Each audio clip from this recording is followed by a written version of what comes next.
दोस्तों बात है साल 2019 की, जब पटना इंजीनियरिंग कॉलेज का नया सेशन शुरू हुआ था। रवि, अमित, करण और विकास को हॉस्टल का सबसे आखिरी कमरा नंबर 307 अलॉट हुआ। वार्डन ने कहा कि यह कमरा सालों से बंद था, पर इस साल मजबूरी में इसे खोलना पड़ा। चारों दोस्तों को ये सुनकर हंसी आई। उन्हें लगा कि वार्डन डराने की कोशिश कर रहा है। कमरे में घुसते ही एक अजीब सी सीलन और पुरानी बदबू ने उनका स्वागत किया। दीवारों पर नाखून से खरोंचे गए गहरे निशान थे, जैसे कि किसी ने अंदर से बाहर निकलने की कोशिश की हो। रवि ने मजाक में कहा, लगता है सीनियर्स ने यहाँ डराने का सेटअप बना रखा है। उस रात उन्होंने सामान सेट किया और थक कर सो गए, पर आधी रात को पंखा अपने आप बंद हो गया। गर्मी में करण उठा तो उसने देखा कोने में कोई काले कपड़ों में बैठा है। उसने टॉर्च जलाई तो वहां पर कोई नहीं था, लेकिन कोने में गीले पैरों के निशान थे। फिर उसे लगा कि उसकी आंखों का धोखा होगा। ये सोचकर वो वापस सो गया। अगली सुबह विकास ने वार्डन से पर्स के गीले होने की शिकायत की। वार्डन का चेहरा सफेद पड़ गया। उसने सिर्फ इतना ही कहा कि रात में कोने की तरफ मत देखा करो। चारों ने इसे अंधविश्वास समझकर इग्नोर कर दिया। दूसरी रात चारों देर तक लूडो खेल रहे थे। तभी अमित को लगा कि उसके पीछे कोई खड़ा है। उसने पलटकर देखा तो पीछे दीवार थी, पर दीवार पर एक परछाई बनी हुई थी जो उसकी नहीं थी। वह परछाई धीरे धीरे लंबी हो रही थी और उसका सिर छत को छू रहा था। अमित ने चिल्लाकर सबको दिखाया, पर लाइट ऑन करते ही परछाई गायब हो गई। उसी वक्त कमरे की अलमारी अपने आप जोर से खुली और अंदर से सारे कपड़े नीचे गिर गए। कपड़ों के बीच एक पुरानी डायरी पड़ी थी, जिस पर लाल स्याही से लिखा था, हमें मत जगाओ। डायरी के आखिरी पन्ने पर 4 लड़कों की तस्वीर थी, जिनके चेहरे धुंधले थे। ये देखकर उन तीनों को भी अब डर लगने लगा। तीसरे दिन रवि ने डायरी पढ़नी शुरू की तो वो 2014 के एक छात्र निखिल की डायरी थी। उसमें लिखा था कि कमरा नंबर 307 में 4 दोस्त रहते थे और उन्होंने एक आत्मा को बुलाने का गेम खेला था। गेम के बाद 3 दोस्तों ने एक एक करके अपनी जान दे दी थी और चौथा दोस्त मानसिक रूप से बीमार हो गया था। डायरी में आगे लिखा था कि वो परछाई अब भी कमरे में रहती है और उसे उन 4 दोस्तों की तलाश है। रात होते ही कमरे का टेम्परेचर अचानक बहुत गिरने लगा, मानो बर्फ जम रही हो। चारों के मुंह से निकलती सांस धुएं में बदलने लगी। तभी बंद खिड़की जोर जोर से बजने लगी, जैसे कोई बाहर से अंदर आने की कोशिश कर रहा हो। करण ने हिम्मत करके खिड़की खोली तो बाहर कोई नहीं था, पर एक अजीब सा ठंडा एहसास खिड़की पर था। अचानक एक हाथ आया और करण की कलाई पकड़ ली। जैसे ही उसे महसूस हुआ, करण की चीख से पूरा हॉस्टल हिल गया। तीनों दोस्त जैसे ही उसके पास आए तो वो हाथ गायब हो गया, पर सुबह तक उसके हाथ पर काले निशान बन चुके थे। करण की तबीयत बिगड़ने लगी। वो बड़बड़ाने लगा कि कोई औरत उसके कानों में फुसफुसा रही है। वो कहती है कि तुम में से किसी एक को जाना होगा। ये सुनकर रवि को गुस्सा आ गया। उसने कमरे की दीवार पर जोर से मुक्का मारते हुए कहा, ऐसा कुछ नहीं है, ये सब तेरे मन का वहम है। लेकिन मुक्का मारते ही दीवार अंदर धंस गई, जैसे दीवार खोखली हो। ये देखकर वो चारों चौंक गए। उन्होंने टॉर्च मारकर देखा तो अंदर एक छोटा सा तहखाना जैसा दिखाई दिया, जिसमें एक लड़की की आकृति बैठी थी। वो सफेद ड्रेस में थी। उसके बाल उसके चेहरे को ढके हुए थे और गर्दन अजीब तरह से मुड़ी हुई थी। विकास ने डरते हुए उसका चेहरा देखने की कोशिश की।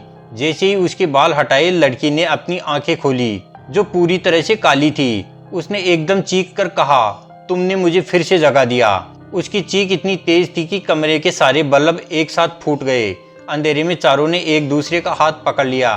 तभी उन्होंने महसूस किया कि उनके बीच एक 5वां हाथ भी है। अमित ने मोबाइल की फ्लैश जलाई तो देखा वही सफेद ड्रेस वाली लड़की उनके बीच खड़ी है। उसका चेहरा डरावना था। उसने रवि के कान में कहा, अब तुम्हारी बारी। इतना कहकर वो दीवार के अंदर गायब हो गई। उस रात को करण ने बोलना बंद कर दिया। वो सिर्फ दीवार को घूरता रहा। सुबह वार्डन आया तो उसने कहा 2014 में इसी कमरे में एक लड़की प्रिया ने अपनी जान दे दी थी। उसे उसी के 4 दोस्तों ने धोखा दिया था और वो आज भी यहीं भटक रही है। वार्डन के जाते ही कमरे के दरवाजे पर अंदर से खरोंचने की आवाज आने लगी, जैसे कोई बाहर जाना चाह रहा हो, पर वो आवाज दीवार के अंदर से आ रही थी। इसके बाद चारों ने कमरा बदलने की एप्लीकेशन दी। वार्डन ने साफ मना कर दिया और कहा अब कोई कमरा खाली नहीं है। मजबूरी में उन्हें उसी कमरे में रहना पड़ा, पर अब उन्हें रात भर जागने का फैसला किया। पहली रात करण बिल्कुल चुप था। उसकी आंखें लाल थी और वो लगातार कुछ लिख रहा था। रवि ने उसकी कॉपी देखी तो उसमें एक ही लाइन बार बार लिखी थी, वो मुझे ले जाएगी। रात के 3:07 पर कमरे की घड़ी अपने आप रुक गई। ठीक उसी वक्त करण उठा और नींद में चलता हुआ बालकनी की तरफ जाने लगा। बालकनी का दरवाजा बंद था, पर करण सीधा उसी में आर पार निकल गया, जैसे दरवाजा हो ही ना है। तीनों दोस्त चिल्लाते हुए बाहर भागे, पर बालकनी में कोई नहीं था। नीचे देखा तो करण जमीन पर पड़ा था। उसकी गर्दन ठीक वैसे ही मुड़ी थी जैसे उस तहखाने वाली लड़की की मुड़ी हुई थी। पुलिस आई, जांच हुई और केस को हादसा बताकर बंद कर दिया गया। हॉस्टल में दहशत फैल गई। सब कहने लगे कमरा नंबर 307 शापित है। रवि, अमित और विकास अब उस कमरे में अकेले सोने से डरते थे। उस रात करण का बिस्तर खाली था, पर उस पर किसी के सोने के निशान बने हुए थे, जैसे कोई आकृति लेटी हो। विकास ने डर के मारे उस पर चादर डाल दी तो चादर के नीचे से किसी के सांस लेने की आवाज आई। अमित ने हिम्मत करके चादर खींची तो वहां करण बैठा था। उसका चेहरा सफेद और आंखें काली थी। वो धीरे से बोला, मैं अकेला नहीं हूँ, वो मेरे साथ है। उसके पीछे वह प्रिया खड़ी थी, उसके कंधे पर हाथ रखे हुए। रवि ने हनुमान चालीसा पढ़ना शुरू किया तो करण की परछाई जोर से चीखी। चीखते ही दोनों गायब हो गए। पर कमरे में एक अजीब सी बदबू काफी तेज आने लगी। अगले दिन तीनों ने एक तांत्रिक बाबा को बुलाया जो पास के शमशान में रहता था। बाबा कमरे में घुसते ही बोला, यहाँ एक नहीं 2 नेगेटिव शक्तियां हैं, एक प्रिया और एक वो जो उसे कंट्रोल कर रहा है। बाबा ने बताया कि प्रिया की आत्मा को किसी ने इस कमरे में बांध रखा है। उसने कमरे के बीच में एक घेरा बनाया और मंत्र पढ़ने लगा। मंत्र पढ़ते ही दीवार पर लाल निशान दिखने लगे। अचानक बाबा की आंखें पलट गई और वो हवा में उठने लगा। किसी अनदेखी ताकत ने उसका गला पकड़ लिया था। विकास ने देखा कि बाबा के पीछे प्रिया नहीं बल्कि एक काला लंबा साया खड़ा है जिसका कोई चेहरा नहीं था। बाबा हवा में ही तड़प तड़प कर बेहोश हो गया। बाबा की ऐसी हालत के बाद पुलिस उन तीनों को पूछताछ के लिए ले गई और पूछताछ के बाद छोड़ दिया गया, पर हॉस्टल वालों ने उन्हें हॉस्टल से निकाल दिया। फिर भी किस्मत देखो, उसी रात शहर में कर्फ्यू लग गया और उन्हें मजबूरी में उसी कमरे में रुकना पड़ा। रात को अमित को वॉशरूम जाना था। उसने दरवाजा खोला तो अंदर करण और बाबा दोनों खड़े थे। दोनों का सिर झुका हुआ था और वो एक साथ बोल रहे थे, अगला शिकार तुम हो। अमित भाग आया और उसने देखा कि आईने में उसका चेहरा नहीं दिख रहा है। सामने उसकी जगह प्रिया खड़ी मुस्कुरा रही थी। रवि और विकास ने अमित को खींचा, पर उसकी ताकत बहुत बढ़ गई थी। अमित की आंखें पूरी काली हो गई और वो दीवार पर चढ़ने लगा जैसे छिपकली चढ़ती है। वो छत पर उल्टा लटक गया और जोर जोर से हंसने लगा। उसकी हंसी लड़की की आवाज में बदल गई। उसने कहा, तुम लोगों ने मुझे बुलाया है, अब एक को मेरे पास आना ही होगा। रवि ने गुस्से में लोहे की रोड उठाकर अमित को रोकने की कोशिश की। रोड अमित को लगी ही नहीं, वो सीधा दीवार के आर पार चली गई। तभी अमित नीचे गिरा और बेहोश हो गया। जब उसे होश आया तो उसे कुछ भी याद नहीं रहा, पर उसकी पीठ पर बड़े बड़े नाखूनों से कुछ लिखा हुआ था। उस पे लिखा था, कल रात आखिरी है। तीसरी रात तीनों ने तय किया कि वो सोएंगे ही नहीं। उन्होंने अपने चारों तरफ नमक का घेरा बना लिया, जैसा बाबा ने बताया था। रात के 2 बजे तक सब ठीक था।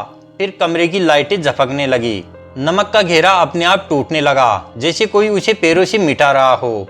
अचानक कमरे में बहुत सारे हाथों की परछाइयां दिखने लगी जो दीवारों पर रेंग रही थी। विकास ने देखा कि उसके पैरों के पास एक छोटा सा बच्चा रेंगता हुआ जा रहा है जिसका चेहरा नहीं था। उसने चिल्लाकर आंखें बंद कर ली। जब आंखें खोली तो देखा कि रवि और अमित बेहोश पड़े थे और उसके सामने वही काले चेहरे वाला साया खड़ा है जो बाबा के पीछे था। उस साये ने विकास की तरफ हाथ बढ़ाया और उसकी छाती पर वार किया। विकास को लगा कि उसकी जान निकल गई है, उसकी सांस रुक रही थी। तभी रवि को होश आया और उसने पास पड़ी पवित्र जल की बोतल उस साये की ओर फेंक दी। पवित्र जल पड़ते ही साया इतनी तेज चीखा कि उसकी चीख से पूरे हॉस्टल की खिड़कियां हिल गई और साया गायब हो गया। पर विकास की छाती पर एक काले हाथ का निशान बन गया था। वो निशान धीरे धीरे फैल रहा था। अमित ने सर्च किया तो वो पता चला कि वो चिन्ह एक पुराने श्राप की मोहर है, जिस पर ये मोहर लगती है वो खतरे में होता है। विकास रोने लगा। उसे लगा कि अब वो नहीं बचेगा। रवि ने कहा, हम तुझे कुछ नहीं होने देंगे, हम उस प्रिया की सच्चाई ढूंढेंगे। डायरी में लिखा था कि प्रिया का अवशेष आज भी हॉस्टल की दीवार में ही है। तीनों ने मिलकर दीवार तोड़नी शुरू की। दीवार तोड़ते ही अंदर से इतनी बदबू आई कि तीनों को घुटन होने लगी। अंदर एक कंकाल था, उसकी कलाई पर लिखा हुआ था प्रिया। जैसे ही उसे बाहर निकाला पूरा कमरा कांपने लगा। प्रिया की आत्मा सामने आई, पर इस बार वो रो रही थी। उसने कहा कि वो मेरे साथ इस दीवार में बंधा है, अगर मैं गई तो वो भी आजाद हो जाएगा। रवि ने पूछा, कौन है वो? प्रिया ने कहा, वो हॉस्टल का पहला वार्डन है जिसने मुझे मारा था और मेरी आत्मा को तंत्र से बांध दिया था। वो काला साया वार्डन ही है। वो हर साल 4 लड़कों को परेशान करता है। तभी पीछे से असली वार्डन की आवाज आई, तुमने बहुत बड़ी गलती कर दी। पीछे खड़ा वार्डन हंस रहा था। उसकी आंखें काली हो चुकी थी। फिर वो धीरे धीरे उसी काले साये में बदल गया। उसने कहा, मैं 30 साल से इस हॉस्टल में हूँ, हर बैच में 4 लड़के लेता हूँ। प्रिया ने तुम्हें बचाने की कोशिश की थी पर तुमने उसे ही बाहर निकाल दिया। अब तुम तीनों को नहीं छोड़ूंगा। इतना कहकर उसने विकास को हवा में उठा लिया। विकास की छाती का निशान अब उसके गले तक पहुंच गया था। वो तड़प रहा था और उसके मुंह से काला धुआं निकल रहा था। प्रिया की आत्मा चिल्लाई, उसे छोड़ दो, इन बच्चों को जाने दो। काले साये ने प्रिया को एक हाथ में पकड़ा और हवा में जकड़ लिया। प्रिया की चीख पूरे हॉस्टल में गूंज गई। रवि ने देखा कि प्रिया के अवशेषों के पास एक त्रिशूल जैसा कुछ पड़ा है। वो शायद वार्डन ने ही वहां पर छुपा के रखा था तंत्र के लिए। रवि ने त्रिशूल उठाया और सीधा वार्डन के साये के सीने में घोंप दिया। साया इतनी जोर से चीखा कि तीनों के कानों में दर्द होने लगा। वार्डन का साया जलने लगा और दीवारों पर लगी सारी परछाइयां गायब होने लगी। विकास नीचे गिर गया। उसकी सांसें चल रही थी पर वो बेहोश था। प्रिया की आत्मा मुस्कुराई और बोली, तुमने मुझे आजाद कर दिया, पर अभी सब खत्म नहीं हुआ। वार्डन की आत्मा के जलने के बाद कमरा शांत हो गया।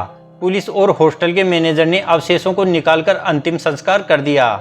उसको लगा कि कहानी खत्म हो गई है, पर रवि को रात में फिर से सपने आने लगे। सपने में प्रिया कहती थी कि उसकी राख को अभी भी मुक्ति नहीं मिली है। उसकी राख को उसी कमरे में एक मटके में रखा गया था। विकास की हालत में सुधार था पर उसकी छाती का निशान अभी भी था। अमित ने कहा, चलो आखिरी बार उस कमरे में चलते हैं और मटका पवित्र नदी में बहा देते हैं। तीनों आखिरी बार फिर एक रात कमरा नंबर 307 में गए। कमरा अब साफ था पर कमरे में वही गीलापन अब भी था। रात के 12 बजते ही कमरे का दरवाजा अपने आप बंद हो गया। तीनों ने मटका उठाया। मटका बहुत भारी था, जैसे उसमें पत्थर भरे हो। मटके के अंदर से किसी के रोने की आवाज आ रही थी। अचानक मटका फट गया और उसमें से काला धुआं निकला। धुएं ने अमित को जकड़ लिया। अमित हवा में उड़ने लगा और उसकी गर्दन पीछे मुड़ने लगी। रवि और विकास ने उसे पकड़ने की कोशिश की पर कोई अदृश्य ताकत उन्हें रोक रही थी। अमित की आंखों से आंसू निकलने लगे और वो बोला, मुझे बचाओ। तभी धुएं से वार्डन का चेहरा फिर से बना और वो हंसा। उसने कहा, तुमने मेरे शरीर को जलाया है, मेरी आत्मा को नहीं। वार्डन की आत्मा अब और भी ज्यादा ताकतवर हो गई थी। उसने कहा, हर साल मुझे एक ही शरीर चाहिए होता है और इस साल वो शरीर अमित का होगा। अमित का शरीर धीरे धीरे कमजोर पड़ने लगा। रवि को याद आया कि प्रिया ने कहा था अभी सब खत्म नहीं हुआ। उसने प्रिया को आवाज लगाई, प्रिया हमें बचाओ। तभी कमरे की दीवार से प्रिया बाहर आई। इस बार वो डरावनी नहीं बल्कि दिव्य लग रही थी। उसने कहा, इसे हराने का एक ही तरीका है, तुम्हें खुद को बलिदान करना होगा। प्रिया ने रवि की तरफ देखा और कहा, तुम्हें अपने खून से इस दीवार पर मंत्र लिखना होगा। रवि ने बिना सोचे अपने हाथ पर कट लगा लिया। रवि ने अपने हाथ से दीवार पर वही मंत्र लिखा जो बाबा ने बताया था। मंत्र लिखते ही दीवार से रोशनी निकलने लगी। वार्डन चीखने लगा, नहीं, ये मंत्र तुम्हें किसने बताया? प्रिया ने कहा, ये मंत्र उसी किताब में था जिसे तुमने जलाने की कोशिश की थी। रोशनी ने वार्डन को चारों तरफ से घेर लिया। अमित नीचे गिर गया पर उसकी सांसें बहुत धीमी थी। विकास ने अमित को उठाया और बाहर भागने की कोशिश की पर दरवाजा नहीं खुल रहा था। बाहर से किसी ने कुंडी लगा रखी थी। तभी उन्हें खिड़की से बाहर वार्डन का असली शरीर दिखा जो जलकर भी चल रहा था।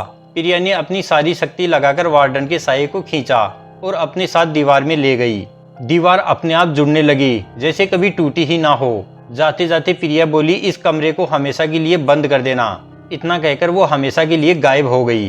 दरवाजा खुल गया और तीनों बाहर भागे। सुबह होते ही उन्होंने प्रिंसिपल को सब बताया और कमरा नंबर 307 को सील करवा दिया।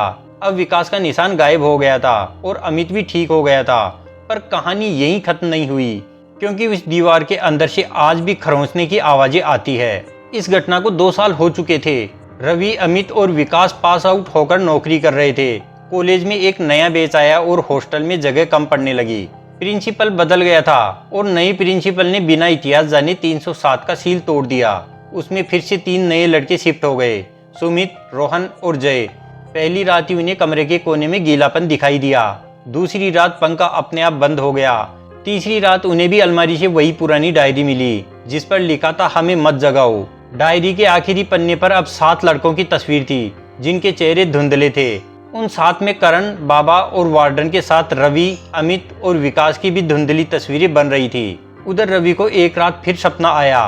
प्रिया रो रही थी और कह रही थी कि वो फिर आ गया है। रवि ने तुरंत अमित और विकास को कॉल किया। तीनों उसी रात कॉलेज के लिए निकल पड़े। जब वो हॉस्टल पहुंचे तो देखा कमरा नंबर 307 का दरवाजा खुला था और अंदर से चीखें आ रही थी। अंदर तीनों नए लड़के हवा में लटके हुए थे और दीवार से गहरा धब्बा निकला हुआ था। दीवार पर फिर से वही काला साया उभर रहा था। उसने रवि को देखकर कहा, तुम फिर आ गए, इस बार तुम तीनों को भी ले जाऊंगा। रवि ने कहा, इस बार हम तैयार हैं। विकास ने अपने बैग से वही त्रिशूल निकाला जो उसने 2 साल पहले वहीं से उठाया था। अमित ने पवित्र जल पूरे कमरे में छिड़क दिया। साया चीखा और नए लड़कों को छोड़ दिया। रवि ने त्रिशूल से दीवार पर वार किया तो दीवार में गहरा धब्बा निकलने लगा। प्रिया की आत्मा फिर से आई, पर इस बार उसके साथ करण की आत्मा भी थी। करण बोला, दोस्तों इस बार इसे खत्म करना ही होगा, इसका दिल इसी दीवार में है। रवि ने दीवार तोड़ी और अंदर एक धड़कता हुआ काला दिल जैसा आकार मिला जो जंजीरों से बंधा था। वो दिल वार्डन का था जिसे उसने तंत्र से अमर बनाया था। जैसे ही विकास ने उस दिल पर त्रिशूल मारा, पूरा हॉस्टल कांपने लगा। वार्डन की चीख इतनी तेज थी कि नए लड़के बेहोश हो गए। काला दिल जलने लगा और उसके साथ साथ साया भी जलने लगा। प्रिया और करण मुस्कुराए और रोशनी में बदल गए। प्रिया ने जाते जाते कहा, अब मैं सच में मुक्त हो गई। दिल के राख होते ही 307 की दीवारें चटकने लगी। छत से मलबा गिरने लगा।